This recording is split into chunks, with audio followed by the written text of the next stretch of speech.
مسیلمه کذاب د چې کله د نبی علیه السلام په وخت کې د ختم نبوت دعوه وکړه نو دا په یمن کې و دا مدینه مبارکه تم راغلی و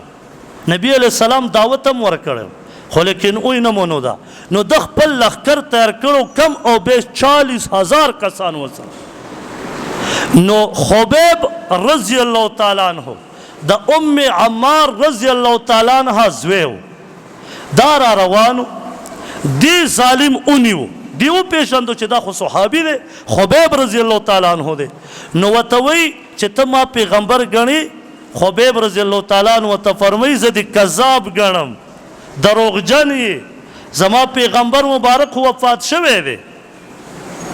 نو حکم یې جاری کړو چې دا یو لاس ته کټ کا یو لاس مبارک ته کټ کا بیا یې ورته وایي چې ما پیغمبر منې وې کذاب دې ګڼم بیا یې ورته حکم جاری کړي دا بل لاس مبارک ته کټ کړي بل هم ته لنډه دا چې ټوټې ټوټې کړي شهید کړي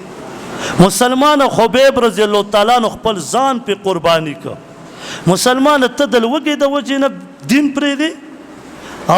او قدیاني کېږي اوس په دې چرسدې کې بېشمېره کورونه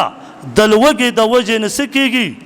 قادیانیان کېږي موږ ته د میاشتې 1,00,000 روپۍ راکوي نو زموږ کور خرچې روانې دي نو موږ دین څه کوو نو مسلمانه تا ته د خبیب رضی الله تعالی واقع موجود ده که نه مړ دې شي که نه او د لوږې د وجې نه قسم په الله که څوک مړ کېږي الله فرمایي ان الله والرزاق ذو القوة المتین والله فرمایي زه تاسو ته رزق در کوم لا نسألک رزقا زه ستاسو نه رزق نه غواړم الله وعده کړی چې رزق زه در کوم خو یا وچه روټۍ یا نرمه روټۍ یا ترکارۍ سره یا د بغیر د ترکارۍ نه نو ته ولې قادیاني کېږي